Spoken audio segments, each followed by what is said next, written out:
My name is Bethany Fox. I'm 39 years old and have served in the military for nearly 2 decades. That evening, I returned to Chattanooga for a family dinner, thinking that after all these years apart, I'd be welcomed home, like family. But the moment I stepped into the room, my sister's voice cut through cold and sharp. "She's just some low-rank grunt," she scoffed, shoving a tray into my hands like I was the help. The room erupted in laughter, cousins, family, friends, all smirking like I didn't belong.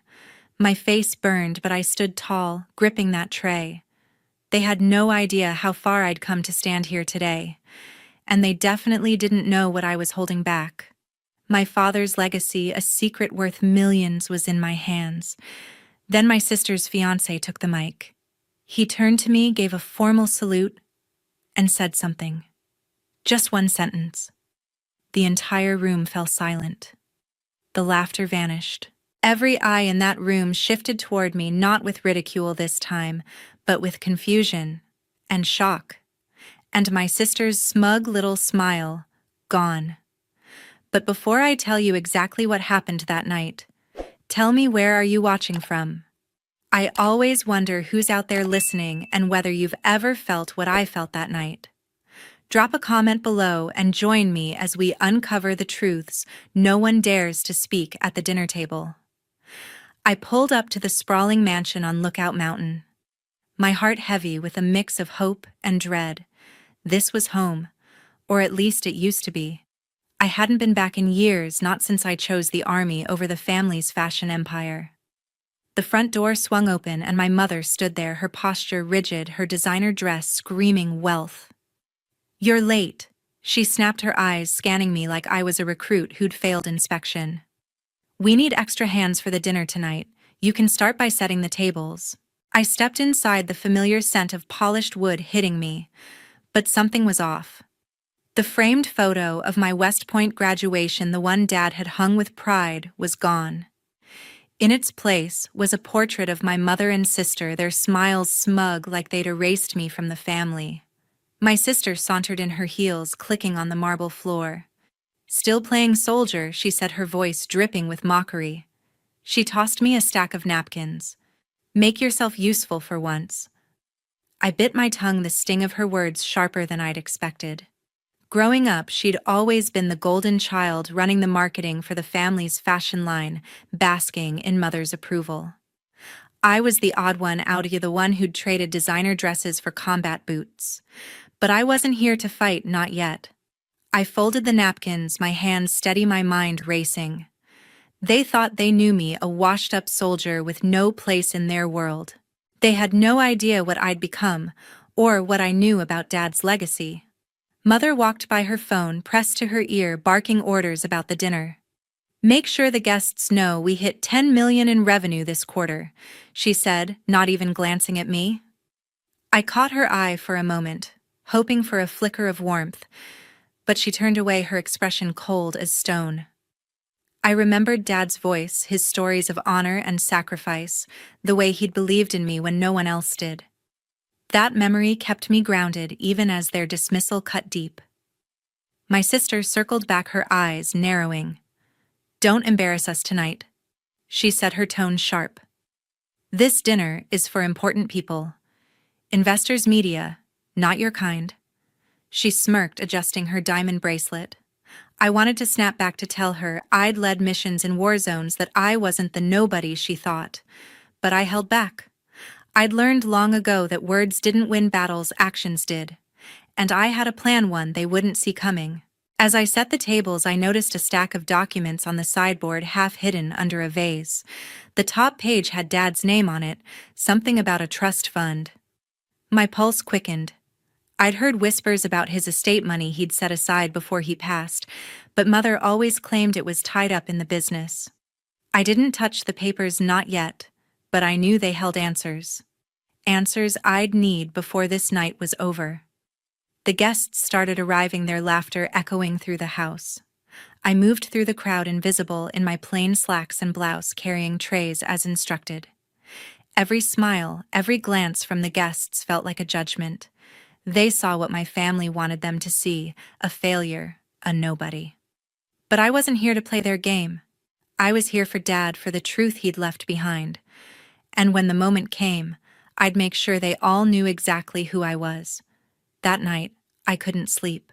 The sting of my sister's words and my mother's cold dismissal churned in my mind, mixing with the image of those papers on the sideboard, Dad's name in bold print.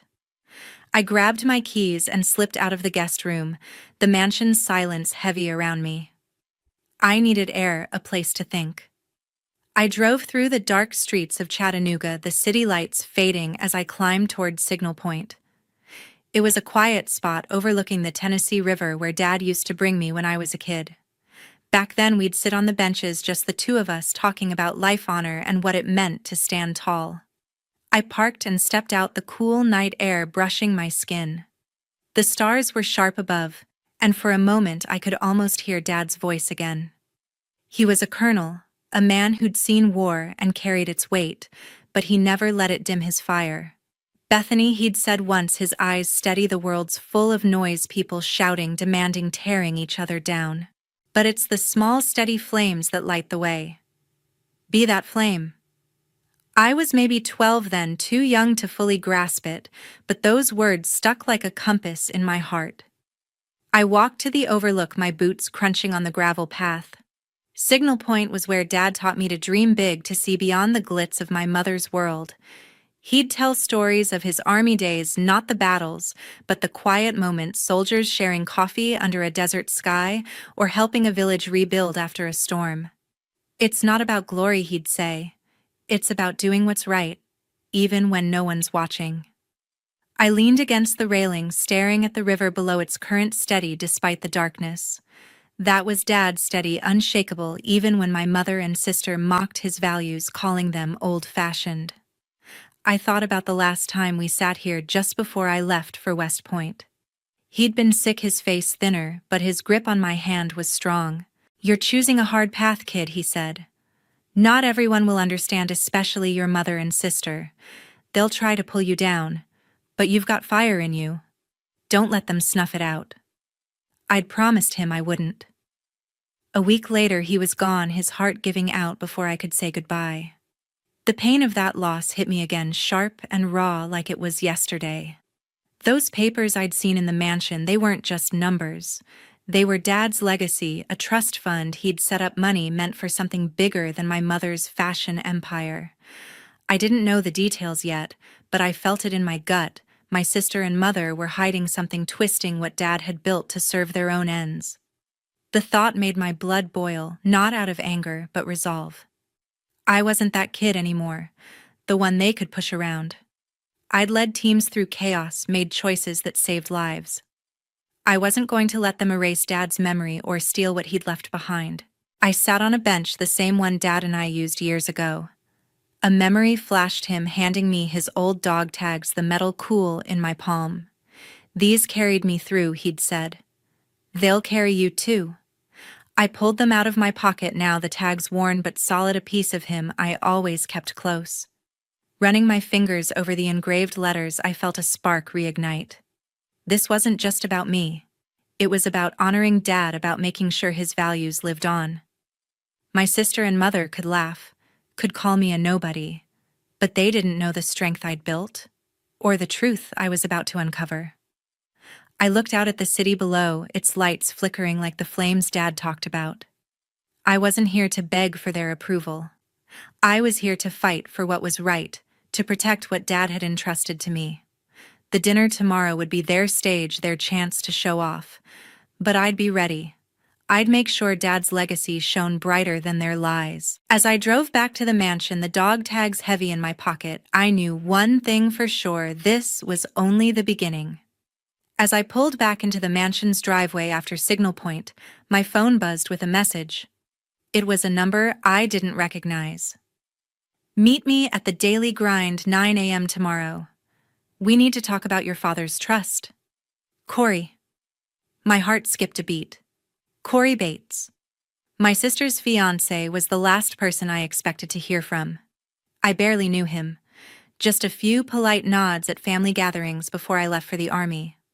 Why was he reaching out now? I typed a quick reply, agreeing to meet, my mind racing with possibilities.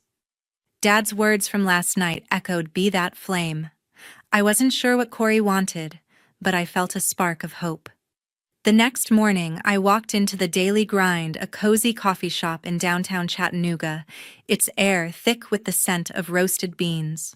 I spotted Corey at a corner table, his broad shoulders hunched over a laptop. He looked up, his face serious but warm, and stood to greet me. "Bethany," he said, extending a hand. "It's been a while." His grip was firm, his eyes steady like someone who'd seen hard days. I sat across from him, my guard up but curious. "I owe you," Corey said, his voice low. "You probably don't remember, but Iraq 2010. That ambush in Fallujah. I was a captain under your command. My squad was pinned down, cut off in a market square. You led the rescue, got us out when I thought we were done." I froze, the memory flooding back, gunfire, dust, my voice barking orders through the radio. I'd never forgotten that day, but I hadn't known Corey was one of the soldiers I'd pulled out. "I never got to thank you properly," he said, his jaw tight.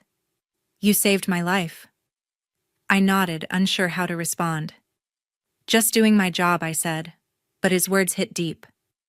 The Army had taught me to keep moving, to bury moments like that. But here was Corey bringing it back, tying us together in a way I hadn't expected. "Why now?" I asked, leaning forward. "What's this about my father's trust?" Corey glanced around, ensuring no one was listening, then slid a folder across the table. "I found something," he said. "Your sister and your mother, they're draining the trust your father set up. It's millions meant for you and your sister, but they've been siphoning it into the fashion company's accounts. I saw the bank statements, emails between them. They think you don't know or won't care." My stomach twisted. The papers I'd glimpsed last night, Dad's name on them, suddenly made sense. "How did you get this?" I asked, flipping through the folder. It held account summaries, transfer records, even an email from my sister to my mother she'll never check. "We can use it for the new line." I felt a surge of anger, but I kept my face calm, years of training kicking in. "I'm a civil engineer now," Corey said, "but I still have contacts from my Army days. One of them works in finance, caught wind of some shady transfers tied to your family's company. I dug deeper because of you. After Fallujah, I looked you up. I know what you've done. Missions, medals, lives saved. Your sister calls you a grunt, but I know better. And I know your father wouldn't have wanted this." I studied him, searching for any hint of a lie, but his eyes were clear, his voice steady. "Why risk it?" I asked. "You're engaged to my sister. Helping me could cost you everything." Corey sighed, running a hand through his hair. "She's changed," he said. "Marcia's obsessed with the company, with power. She's not the woman I proposed to. And I can't stand by while they steal what your father built. He was a soldier like us. He deserves better." I leaned back, the weight of his words settling in. Dad's trust wasn't just money, it was his legacy, his belief in doing what's right. Corey was offering me a way to fight for it, but it meant going against my family. "What's your plan?" I asked, my voice steady, despite the storm inside. "We hit them where it hurts," Corey said. "The dinner tomorrow, they're flaunting their success to investors. We can use that stage. I've got more evidence, digital copies, transaction logs. We show the guests the truth. Let them see what your sister and mother are doing." His eyes met mine, a soldier's resolve mirrored in them. "But it's your call, Bethany. You're the one they've underestimated." I closed the folder, my fingers tracing the edge. Dad's dog tag still in my pocket felt heavier now. "I'm in," I said. "For Dad." Corey nodded, a faint smile breaking through. For the first time since I'd come home, I wasn't alone in this fight. Marcia texted me the next day, her message dripping with fake warmth. "Dinner tonight. Just us sisters. 7 p.m. at the St. John's. Let's catch up." I stared at the screen, my gut telling me this wasn't about bonding. After Corey's bombshell about the trust fund, I knew my sister was playing a game. I agreed to meet, slipping my phone into my pocket, the weight of Dad's dog tags grounding me. This was my chance to see how far Marcia would go. I arrived at the St. John's, a sleek restaurant in downtown Chattanooga, its dim lights and polished tables screaming wealth. Marcia was already there, perched at a corner booth, her red dress sharp against the white tablecloth. She waved me over with a smile that didn't reach her eyes. "Bethany, you made it," she said, her voice syrupy. "Sit." I ordered us wine. I slid into the booth, my posture stiff, my instincts on high alert. The waiter poured the wine and Marcia raised her glass. "To family," she said, her tone almost convincing. I clinked my glass against hers, but I didn't drink. "It's been too long," she continued, leaning back. "I know we've had our differences, but I want to fix that. You're my sister after all." Her words sounded rehearsed, like lines from one of her marketing pitches. I nodded, letting her talk, waiting for the real reason we were here. She didn't waste time. Halfway through the appetizers, Marcia pulled a folder from her purse and slid it across the table. "I've been thinking about Dad's estate," she said, her voice casual, like we were discussing the weather. "It's complicated, tied up in the company. Mother and I have been managing it, but it's a mess. If you sign this, it'll simplify things for all of us." I opened the folder, my eyes scanning the document. It was a waiver relinquishing my claim to Dad's trust fund. My heart pounded, but I kept my face neutral. "Why now?" I asked, my voice steady. Marcia's smile tightened. "It's just business," she said. "The company needs liquidity for our new line. You don't care about fashion, Bethany. You've got your army thing. This is for the family legacy." Her words were smooth, but I caught the edge in them, the same disdain she'd shown at the mansion. I thought of Corey's folder, bank statements, emails proving she and my mother were siphoning Dad's money. This wasn't about legacy. It was theft. I leaned forward, my eyes locked on hers. "Marcia, what exactly is in this trust?" I asked, keeping my tone light but probing. Her fingers twitched around her wine glass. "Just some funds Dad set aside," she said, waving a hand. "Nothing you'd need." "You're doing fine, right?" She laughed, but it was brittle, like glass about to crack. I saw my chance. I slipped my phone from my pocket, discreetly tapping the record button under the table. "So you're saying I should give up my share to help the company?" I pressed. Marcia took the bait. "Exactly," she said, her voice lowering. "Look, Bethany, you're not part of this world. Mother and I have built something huge. That money's better off with us. You just waste it." Her words cut, but I didn't flinch. I kept her talking, asking about the trust's details, her answers growing sloppier with each sip of wine. "It's already being used," she admitted, her guard slipping. "The new collection's funded. You don't need to know more. Just sign." I closed the folder, sliding it back to her. "I'm not signing, Marcia," I said, my voice cold. Her smile vanished, her eyes narrowing. "You're making a mistake," she hissed. "This is for the family. Don't be selfish." I stood my chair, scraping the floor. "Selfish?" I said, my voice low but firm. "Dad's legacy isn't your personal bank account." Her face paled, and for a moment I saw panic flicker in her eyes. She knew I was onto her. I left the restaurant, my heart racing but my resolve stronger than ever. The recording on my phone was Gold, Marcia's own words admitting to using the trust for her own gain. Combined with Corey's evidence, it was enough to expose her and my mother at the dinner tomorrow. I thought of Dad, his steady voice urging me to be the flame. This was it, the moment to fight for what was right. Marcia thought she'd outsmarted me, but she just handed me the weapon I needed. The real battle was coming, and I was ready. The next morning, I met Corey at a small office he'd rented on the edge of Chattanooga, a nondescript space with a desk, a laptop, and stacks of papers. My heart was still racing from Marcia's dinner, her smug words, "just sign," echoing in my head. But now, with her voice recorded and Corey's evidence in hand, I felt the tide turning. We had one day until the big family dinner, and we needed to be ready. Dad's dog tags tucked in my pocket reminded me what was at stake. This wasn't just about money, it was about honoring his legacy.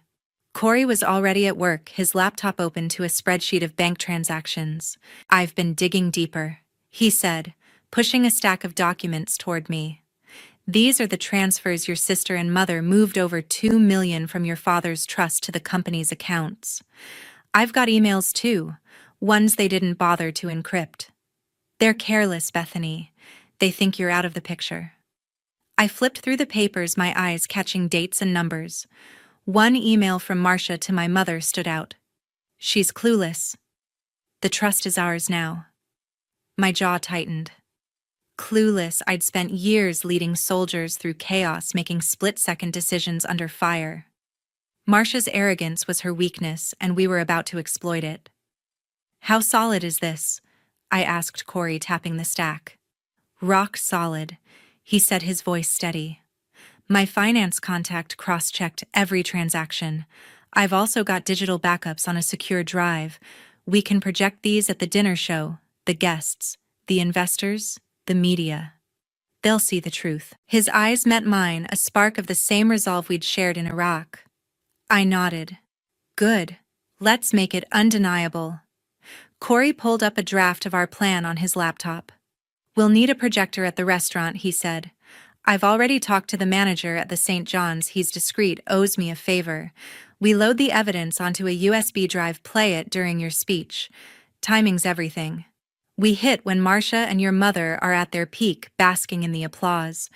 I could picture it, the room full of Chattanooga's elite, Marcia's smug smile, my mother's polished speech, then our evidence shattering their facade. I leaned back, thinking through the logistics. We need more than financials, I said. They'll try to spin it, say it's a misunderstanding. I want them to know who they're dealing with. I pulled out my phone and dialed a number I hadn't used in months. General Thompson, a mentor from my early Army days. He picked up on the second ring. Bethany, he said, his voice warm but gruff. What's this about, sir? I need a favor, I said, keeping my tone professional. I'm facing a personal situation. I need my service record, the full version, missions, commendations, everything. Can you get it to me by tomorrow? Thompson didn't hesitate. You've earned it, kid. I'll have it sent to your email by tonight. I thanked him, hanging up with a surge of confidence. My record years of leading troops, saving lives, earning medals would show Marcia and my mother I wasn't the grunt they thought. Back at my hotel room, I pulled my dress uniform from its case. The dark blue fabric, crisp and heavy with insignia, felt like armor. I hadn't worn it since my last promotion ceremony, but tomorrow it would be my statement. Marcia and my mother wanted to erase me, to reduce me to a nobody.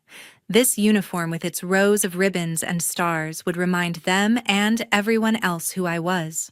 I laid it out carefully, my fingers brushing the silver oak leaves on the shoulders. Dad would have been proud. Corey called later, confirming the USB drive was ready. I've formatted the evidence into a slideshow, he said. Bank records, emails, even a clip of your sister's voice from your recording. It's tight, professional, no room for them to wiggle out. I smiled, picturing Marcia's face when the truth hit. You're sure about this, Corey? I asked. You're risking a lot. He paused, then said, I'm sure. Your father's trust deserves better. And so do you. That night, I sat on the edge of my bed, the dog tags in my hand. I thought of Dad, his steady voice urging me to be the flame. Tomorrow at the St. John's, we'd light a fire they couldn't put out. Marcia and my mother thought they'd won, but they'd underestimated me and Corey. The dinner was their stage, but it would be our battleground. I walked into the St.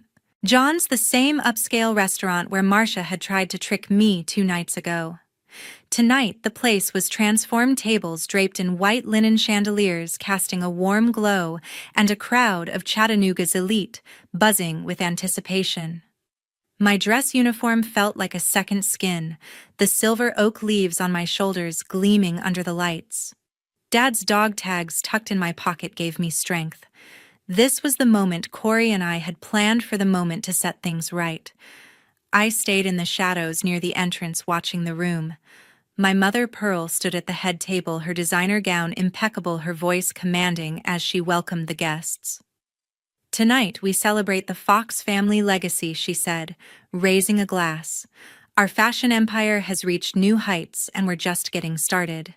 The crowd clapped, investors and media nodding along. Marcia next to her beamed, her red lipstick sharp as ever. Then Marcia took the microphone, her eyes scanning the room until they landed on me. Her smile twisted into something cruel. "Before we continue," she said, her voice dripping with mockery, "I'd like to acknowledge my sister Bethany. She's been away playing soldier. I'm sure you've seen her tonight serving drinks like the low-rank grunt she is." Laughter rippled through the crowd, sharp and cutting. My cheeks burned, but I stood still, gripping the USB drive Corey had prepared. They thought they knew me. They were wrong. Pearl chimed in, her tone icy. "Let's focus on the future," she said, dismissing me with a wave. "Our new collection will redefine luxury." The guests clapped again, but I caught a few uneasy glances. They didn't know the truth, not yet. I gave Corey a subtle nod from across the room. He was near the projector, ready to execute our plan. My heart pounded, but years of leading under pressure kept me steady. This was my battlefield now. I stepped forward, my boots clicking on the polished floor. The room's chatter faded as eyes turned to me. My uniform, crisp and authoritative, silenced the whispers. Marcia's jaw tightened, her eyes narrowing. "What's this?" she muttered loud enough for the mic to catch. I stopped at the center of the room, standing tall. "I'm not here to serve drinks," I said, my voice clear and firm. "I'm here to honor my father's legacy, the real one." Corey moved to the stage, his posture rigid like the soldier he'd once been. He saluted me, sharp and precise, and took the microphone. "Ladies and gentlemen," he said, his voice booming, "allow me to introduce Major General Bethany Fox." Gasps rippled through the crowd. Marcia's face went pale, her wine glass trembling in her hand. Pearl froze, her polished mask cracking. Corey continued undeterred. "General Fox has led missions across the globe, saved countless lives, and earned commendations most only dream of. She's not a grunt, she's a leader." The projector flickered to life behind him, displaying my service record: missions in Iraq, Afghanistan, medals for valor, years of sacrifice. The crowd murmured, some leaning forward, others whispering in shock. I caught an investor's eye, his brow furrowed as he read the screen. Corey didn't stop. "But tonight isn't just about her service," he said. "It's about truth." He clicked the remote and the screen changed to bank statements, emails, Marcia's own words, admitting to siphoning Dad's trust. A clip of her voice from my recording played. "She's clueless. The trust is ours now." The room fell silent, the air thick with tension. Marcia stood, her voice shrill. "This is a lie," she shouted, but the evidence was undeniable. Pearl gripped the table, her face ashen. Guests exchanged looks, some pulling out phones, others whispering to their neighbors. I stepped closer to the stage, my eyes locked on Marcia. "You thought you could erase Dad's legacy?" I said, my voice low but carrying. "You thought you could erase me, but Dad taught me to stand for what's right. This trust was his gift to us, not your personal piggy bank." Corey handed me the microphone, his nod steady. I faced the crowd, my heart steady now. "My father believed in honor, in building something that lasts. I'm here to protect that. This dinner was meant to celebrate a legacy, let's make it his." The room erupted in applause, not for Marcia or Pearl, but for the truth. Marcia sank into her chair, her face a mask of fury and defeat. Pearl stared at me, her eyes cold but powerless. I'd won this battle not with anger but with the flame Dad had told me to carry. The applause from my speech still echoed in the St. John's as I stepped back, letting Corey take the stage again. The room filled with Chattanooga's elite investors, media, and business partners watched intently, their earlier shock at my uniform and title lingering. My mother Pearl gripped her wine glass, her face a mask of barely concealed panic. Marcia beside her shot me a venomous glare, but I stood tall, my dress uniform steadying me. Dad's dog tags in my pocket felt like a quiet promise. This was it, the moment to burn away their lies. Corey clicked the remote, and the projector screen flared to life.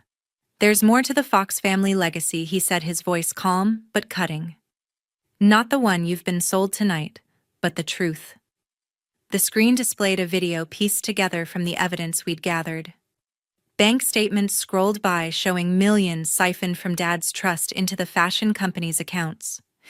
Emails flashed up Marcia's words to my mother. She's clueless. The trust is ours now. Then my recording from the dinner with Marcia played her voice clear. You just waste it. The trust is better off with us. Gasps rippled through the crowd. A reporter in the front row scribbled furiously, her eyes wide. An investor leaned forward, his brow furrowed as he read the numbers. Marcia lurched to her feet, her voice shrill. This is a setup, she shouted, pointing at Corey. He's lying. That's not me. But the video didn't stop. Another email appeared, this one from Pearl. Keep her out of it. She doesn't deserve a cent. The room buzzed with whispers, phones raised to capture the screen. Pearl grabbed the microphone from the table, her hands shaking. This is a misunderstanding, she said, her voice strained. These are private matters, not for public display, but her words drowned in the growing murmurs. A business partner, a gray-haired man in a suit, stood up, his face hard. Is this true? He demanded, looking at Pearl. She stammered, her polished facade crumbling. Marcia tried to cut in, her voice rising. You can't trust her, she spat, pointing at me. She's just jealous, and nobody trying to ruin us. I stepped forward, my boots echoing on the hardwood floor. A nobody, I said, my voice steady, cutting through the noise. I'm Major General Bethany Fox, and I've spent my life fighting for what's right. My father's trust was meant for his daughters, not your empire. I turned to the crowd, my gaze unwavering. You've seen the evidence. They've stolen from his legacy, from me, from you. The room fell silent, the weight of the truth settling in. A reporter raised her hand, already asking for a statement. Another guest, an older woman, shook her head in disgust. Marcia's face twisted with fury, but her words faltered. Pearl sank into her chair, her hands covering her face. Corey stepped beside me, his presence solid. The truth doesn't lie, he said, addressing the crowd. These documents are verified. The trust was Floyd Fox's gift, and they've betrayed it. The projector looped the video, Marcia's voice echoing again, damning her with every word. The crowd's murmurs grew louder, some guests standing, others turning to their neighbors in disbelief. I felt a surge of calm, the kind that comes after a long fight. Dad's words be the flame burned in my chest. I didn't need to shout or plead. The evidence spoke for itself, and the room saw Marcia and Pearl for what they were. A reporter approached, her recorder out. General Fox, what's next? She asked. I looked at her, then at the crowd, their eyes on me, not as a grunt, but as a leader. Justice, I said simply. For my father. I turned and walked out of the St. John's, my head high, the clink of my metals soft against my uniform. Marcia's voice calling after me faded into the noise of the crowd. I didn't look back. The cool night air hit my face as I stepped outside, the stars above Chattanooga bright and steady. Dad's legacy was safe now, and I'd honored it.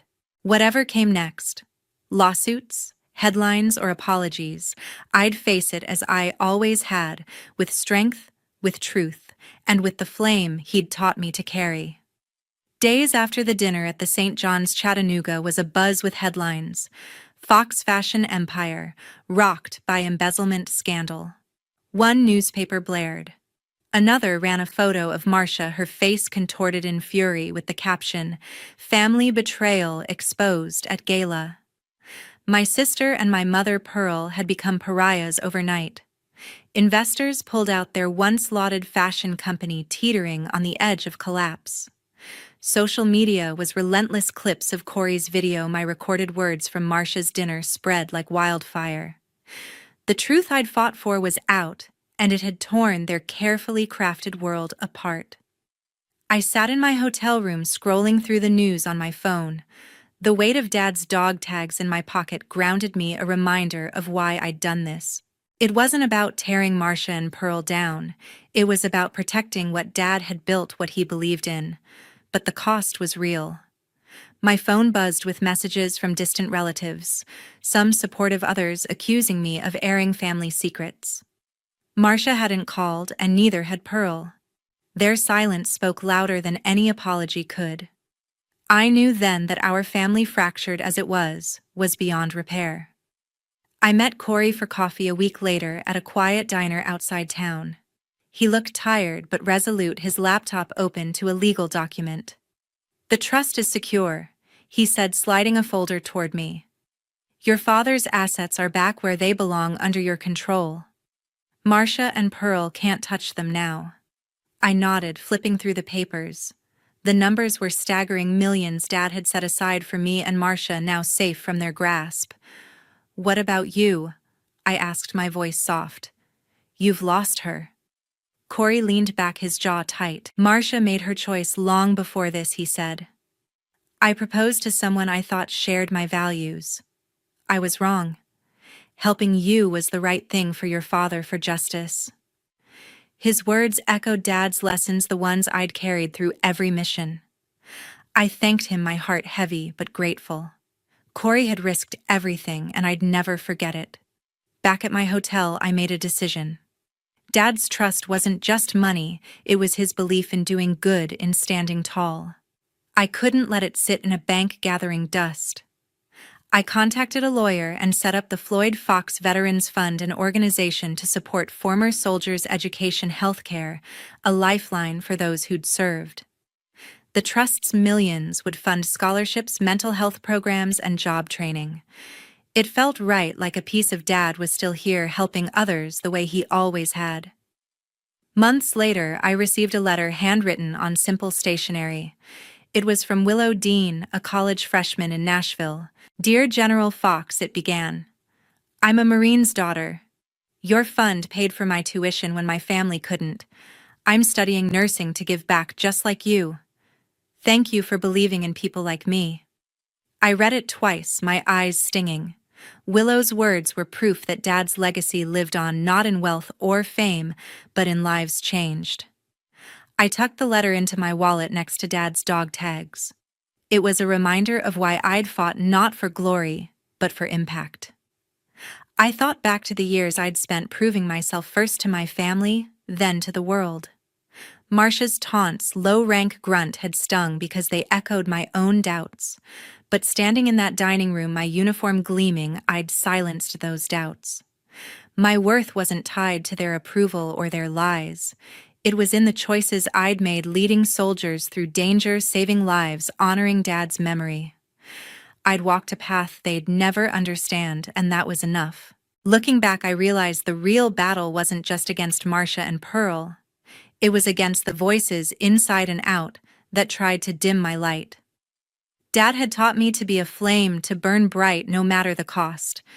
And I had. I'd face their mockery, their betrayal, and come out stronger. My story wasn't about tearing others down. It was about standing up, about choosing what's right over what's easy. To everyone listening, I want to share what I've learned. Your worth lies in the path you choose, not your family's approval. Don't let anyone dim your light. Whether it's a sister, a parent, or your own fears, you have the power to rise above. Live for what matters to you, for the legacy you want to leave. For me, that's Dad's fund, Willow's future, and every veteran who'll find hope because of it. Thank you for hearing my story. It's been a journey, and I'm grateful to share it with you. If this resonated, hit that subscribe button. It means the world to keep this conversation going. Drop a comment below. What's a moment when you stood up for your truth? I'd love to hear it. Until next time, keep your light burning bright. "We succeeded by cutting out the useless employees who held us back," Jason declared from the stage, his voice booming through the conference hall. The crowd erupted in applause as cameras flashed around him. I sat frozen at table 12, watching our biggest launch event transform into my public execution. The irony wasn't lost on me. After 14 years of keeping this company compliant and profitable, I was being branded as dead weight. My name is Denise Holloway, and I'm 52 years old. For over a decade, I had been the chief financial officer at Virepoint Dynamics, a mid-sized manufacturing company based in Portland, Oregon. While others chased headlines and glory, I worked behind the scenes, ensuring our books were clean, our partnerships solid, and our compliance flawless. I wasn't the type to give flashy presentations or schmooze at networking events. I was the woman who made sure the numbers added up and the legal documents were bulletproof. But apparently, that wasn't enough for Jason Wexler, our new CEO who had swooped in 6 months ago with promises of modernization and growth. From day one, he made it clear that my methodical approach didn't align with his vision of a dynamic, forward-thinking organization. He wanted yes-men who would rubber-stamp his aggressive expansion plans, not someone who asked uncomfortable questions about inflated projections and questionable vendor agreements. As I watched Jason bask in the spotlight, describing our latest product line as revolutionary, I couldn't help but think about the unsigned audit report sitting in my office safe. The one that detailed discrepancies I had discovered just last week. The one I had refused to certify until we addressed the irregularities. Jason had brushed off my concerns, insisting we could clean up the details later. But I knew better. I had spent my entire career building a reputation for integrity, and I wasn't about to compromise it now. The audience hung on Jason's every word as he painted a picture of unprecedented success and limitless potential. Investors nodded approvingly, their checkbooks practically visible in their eyes. I noticed several board members scattered throughout the crowd, all wearing satisfied smiles. They had no idea what was really happening behind the scenes. Security guards began moving through the crowd, their destination obvious. I had expected this moment ever since Jason called me into his office that morning and delivered the news with his characteristic smirk. "Your services are no longer required, Denise. We're going in a different direction." He had timed my termination perfectly, right before our biggest event, ensuring maximum humiliation. But as the guards approached my table, I stood up calmly and reached for the black folder I had prepared. Something told me this evening wasn't going to unfold exactly as Jason had planned. Looking back, I should have seen the writing on the wall months earlier. Jason had arrived at Virepoint Dynamics with great fanfare, recruited by our board after our previous CEO announced his retirement. The industry publications had heralded him as a visionary leader who had transformed his previous company from a regional player into a national powerhouse. What they failed to mention was that he had left that company just before a federal investigation into accounting irregularities. I had done my research, of course. It was my job to be thorough. When I brought my concerns to the board, they dismissed them as typical resistance to change. "Jason brings exactly the kind of innovative thinking we need," Board Chairman Robert Hayes had told me during our quarterly meeting. "Sometimes you have to take calculated risks to achieve extraordinary results." Those calculated risks had started almost immediately. Jason began pushing for aggressive revenue targets that seemed divorced from reality. He wanted to expand into new markets without proper research, sign contracts with vendors I had never properly vetted, and pursue partnerships that made my compliance instincts scream. Every time I raised questions, he would smile that condescending smile and tell me I was being unnecessarily cautious. The breaking point had come 3 weeks ago during our monthly executive meeting. Jason had presented a proposal to backdate several vendor agreements to inflate our quarterly numbers. The room had gone silent as he outlined his plan, all eyes eventually turning to me. I had looked him straight in the eye and said, "I cannot and will not sign off on any documentation that misrepresents our financial position." His mask had slipped for just a moment, revealing the cold calculation beneath his charming exterior. "Denise, I understand your concerns, but sometimes we need to think creatively about our reporting. This is standard practice in the industry." "No, Jason, it isn't," I had replied firmly. "And even if it were, it would still be fraud." The tension in the room had been palpable. Other executives had shifted uncomfortably in their seats, clearly torn between supporting their new CEO and backing the woman who had kept the company out of legal trouble for over a decade. In the end, most had remained silent, which told me everything I needed to know about where their loyalties lay. That night, I had gone home and begun documenting everything. Every questionable decision, every inappropriate request, every corner Jason had tried to get me to cut. I had photographed emails, copied files, and created a comprehensive record of his attempts to manipulate our financial reporting. Call it professional paranoia or simply good sense, but I had learned long ago that when integrity was at stake, documentation was your best defense. My assistant, Catherine, had noticed my late nights and weekend work sessions. "Is everything okay, Denise?" she had asked last Friday, as I locked yet another set of files in my office safe. Catherine had been with the company for 8 years and knew me well enough to recognize when something was seriously wrong. "Just being extra careful," I had told her, which was both true and a massive understatement. The revelation that would change everything came the week before the launch event, hidden in a routine audit report that should have been straightforward. I had been reviewing our third-quarter financials when I noticed discrepancies in several key accounts. Revenue numbers that didn't match our actual sales records. Expenses that had been mysteriously reclassified. Vendor payments that corresponded to contracts I had never seen. I spent the entire weekend in my office, cross-referencing documents and following paper trails. What I discovered made my blood run cold. Jason hadn't just been pushing aggressive accounting practices. He had been actively falsifying records. Revenue had been inflated by nearly 15% through a combination of backdated contracts and fictitious sales. Expenses had been manipulated to create the appearance of improved margins. Even our cash flow statements had been doctored. The audit firm we had been working with for years, McKenna and Associates, had already begun their preliminary review. I knew their senior partner, David McKenna, personally, and I trusted his integrity. When I called him Sunday evening to discuss my findings, his voice grew grave. "Denise, these numbers don't match what we've been provided," he said, after I walked him through my discoveries. "If what you're telling me is accurate, we're looking at systematic fraud." "That's exactly what we're looking at," I replied. "The question is, what do we do about it?" David was quiet for a long moment.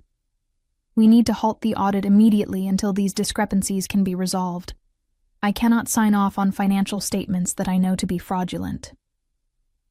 Monday morning, I requested an emergency meeting with Jason. I walked into his office with a copy of the preliminary audit findings and my own documentation of the irregularities. His reaction was not what I had expected. Instead of denial or even anger, Jason had leaned back in his chair and smiled. "Denise, you're making this much more complicated than it needs to be. These are simply different ways of presenting the same information. Nothing we're doing is technically illegal." "Jason, this is fraud," I said, placing the documents on his desk. "We cannot present these numbers to investors or the board. I won't sign off on them." His smile never wavered. "Then perhaps it's time we discussed your future with this company." The threat was clear, but I held my ground.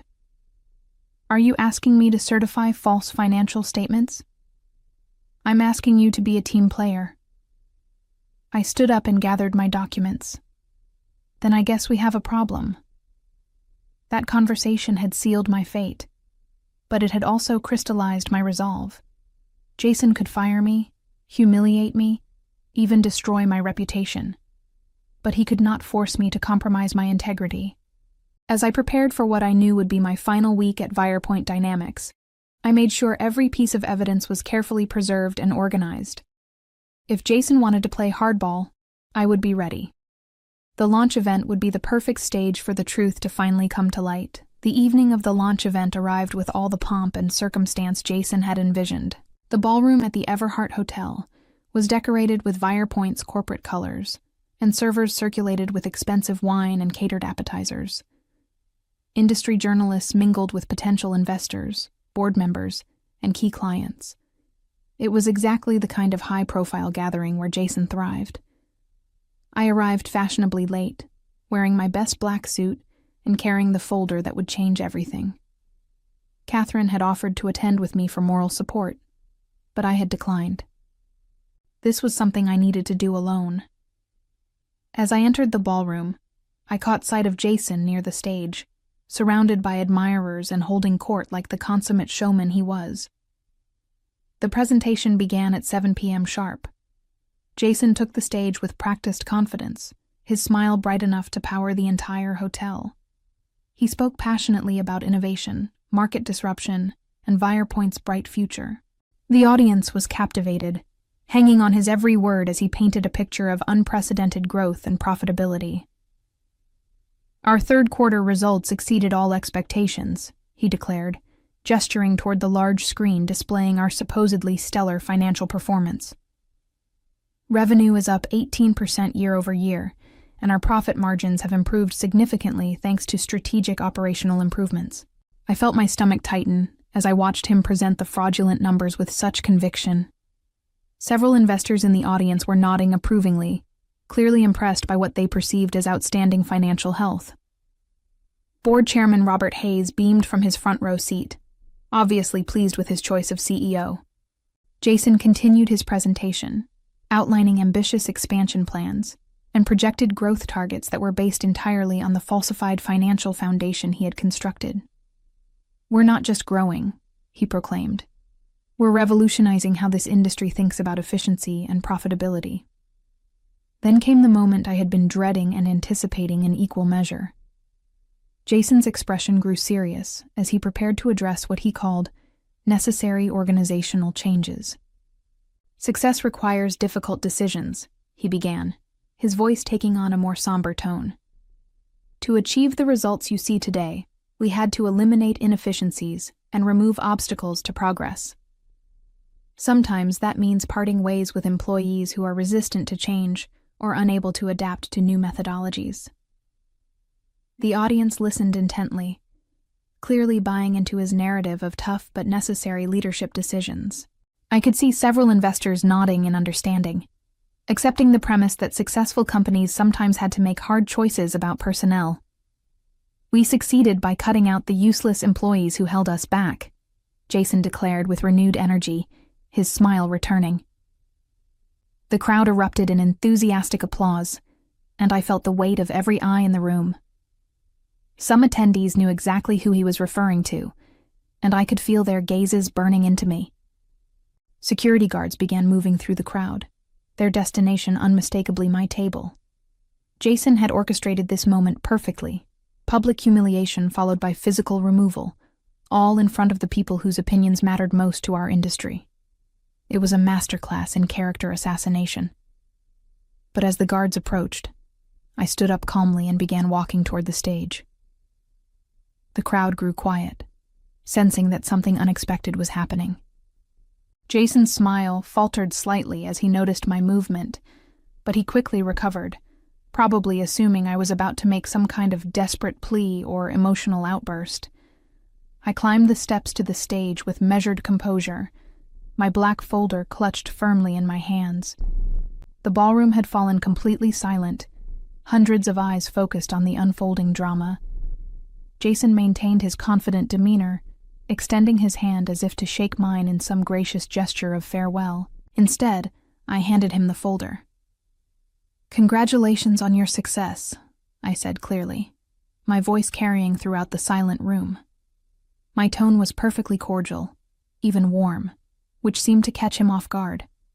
Without another word, I turned and walked off the stage, through the crowd, and out of the ballroom. Behind me, I could hear the murmur of confused voices as Jason opened the folder that would destroy everything he had built. The folder contained everything. 14 pages of meticulously documented evidence that would unravel Jason's carefully constructed web of deception. As I drove home through the Portland streets, I imagined him opening that black cover and seeing the first page, a cover letter from McKenna and Associates stating their refusal to certify our financial statements pending resolution of significant irregularities in reported revenue and expense allocations. The second section contained printouts of the original sales records alongside the doctored versions Jason had submitted for the quarterly reports. Side-by-side comparisons that made the inflation impossible to deny. Revenue that had been artificially boosted through backdated contracts with vendors who had confirmed in writing that they had never agreed to the terms being reported. Page 7 detailed the expense reclassifications that had been used to improve our apparent profit margins. Legitimate operational costs that had been moved to different categories or written off entirely to create the illusion of efficiency improvements. Every manipulation was highlighted and cross-referenced with the original documentation. The most damaging section came toward the end: email printouts. Jason's own words, demanding that accounting staff find creative solutions to revenue shortfalls and instructing department heads to think outside the box when it came to expense reporting. His digital trail of pressure and intimidation, preserved in black and white. The final pages contained statements from 3 key vendors who had been contacted by Jason's team about backdating agreements. All 3 had refused and provided written documentation of those requests. One had even indicated that they were considering ending their relationship with Virepoint due to what they perceived as unethical business practices. By the time I reached my house in the suburbs, my phone was already ringing. Catherine's number appeared on the screen, but I let it go to voicemail. Then Robert Hayes called, followed by 2 board members I recognized. Each call went unanswered as I poured myself a glass of wine and sat in my living room, finally allowing myself to feel the full weight of what had just transpired. The evening news was already running a story about disruption at a major Portland manufacturing company's launch event. While they didn't have details, they reported that several high-profile investors left abruptly following an unexpected interruption to the proceedings. One reporter mentioned that sources at the scene described what appeared to be a significant document exchange that caused visible distress among attendees.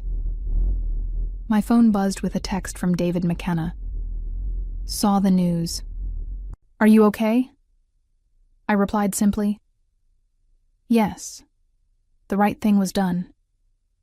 Catherine tried calling again, and this time I answered.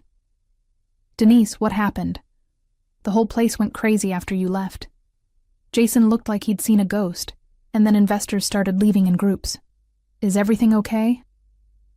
Everything is exactly as it should be, I told her. Jason finally got to see the real financial picture, instead of the fiction he'd been presenting. What do you mean? Catherine, you'll probably want to start looking for another position. Virepoint is going to face some serious challenges in the coming weeks. There was silence on the other end as she processed what I was telling her. Catherine was smart enough to read between the lines. Denise, what was in that folder? The truth, I said simply. Just the truth. After hanging up, I allowed myself a moment of satisfaction. For months, I had watched Jason manipulate numbers, pressure staff, and build his success on a foundation of lies. Tonight, that foundation had crumbled in front of the very people he had been trying to impress. The applause that had greeted his declaration about cutting useless employees would be the last celebration he would enjoy at Virepoint Dynamics. Wednesday morning brought the first wave of consequences. I woke to 17 missed calls and 43 text messages. The Portland Business Journal had somehow obtained details about the launch event and published an article titled, Financial Questions Rock Virepoint Dynamics Following Executive Departure. While they were careful to avoid specific allegations, the implication was clear. Something significant had gone wrong. By 10 a.m., 3 major investors had formally requested emergency meetings with the board of directors. 2 others had sent letters indicating their intention to reevaluate their investment position, pending clarification of recent financial disclosures. The domino effect I had anticipated was beginning in earnest. Catherine called just before noon, her voice tight with anxiety. Denise, the office is chaos. Jason called an all-hands meeting this morning, but he looked terrible. He kept saying everything was under control, but nobody believed him. Then David McKenna showed up with 2 other auditors, and they've been locked in the conference room with Jason and Robert Hayes for hours. What about staff morale? I asked, genuinely concerned for my former colleagues. People are scared. There are rumors about layoffs, about the company being in financial trouble. Some people are saying you were right all along about Jason, that he was cooking the books. The validation felt hollow. Being proven right about Jason's corruption provided no joy when it meant potential hardship for innocent employees who had simply been trying to do their jobs.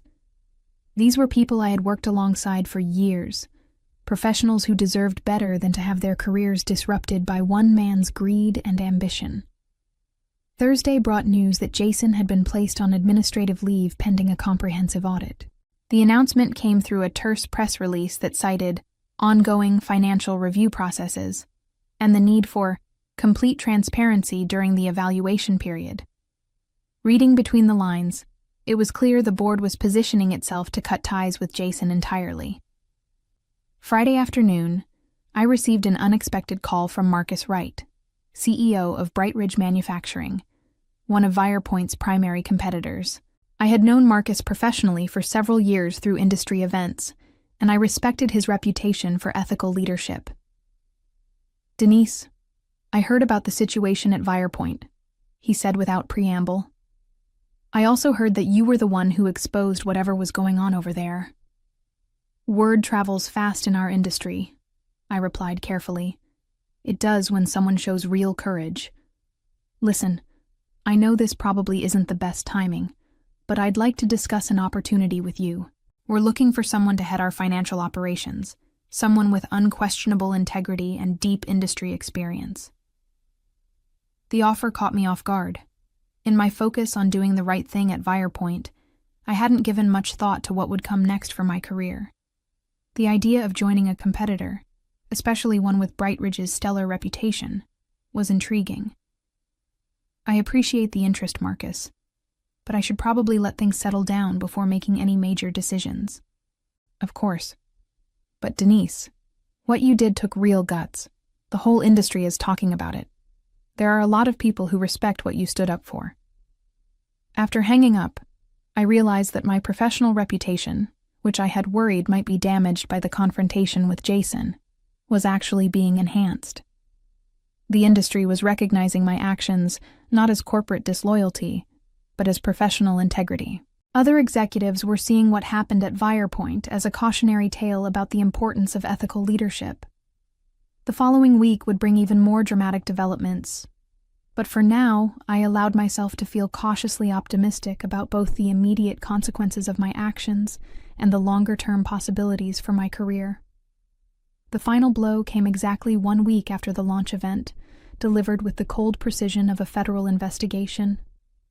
I was having coffee at my kitchen table when Catherine called with news that would end Jason's career permanently. "Denise, the FBI is here," she whispered into the phone.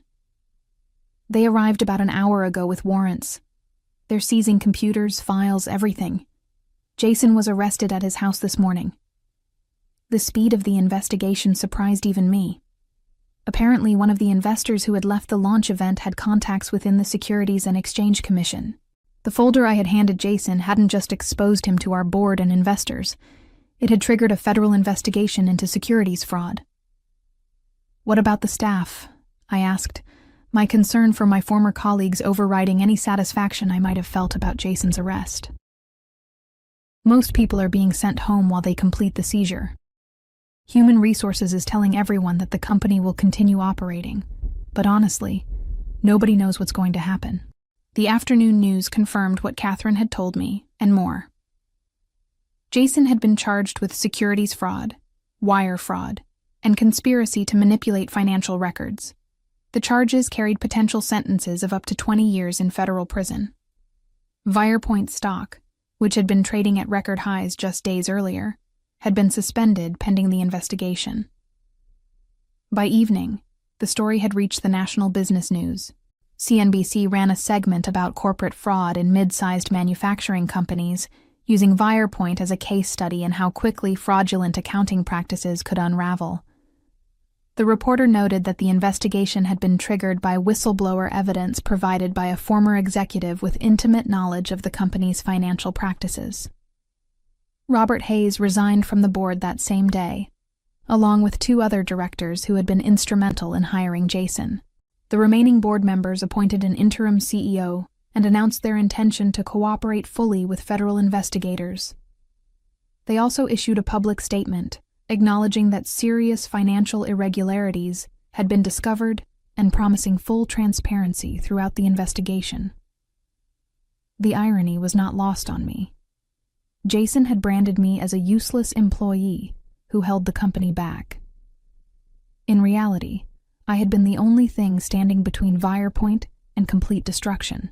My refusal to certify fraudulent financial statements hadn't just protected my own integrity, it had saved the company from even deeper legal troubles.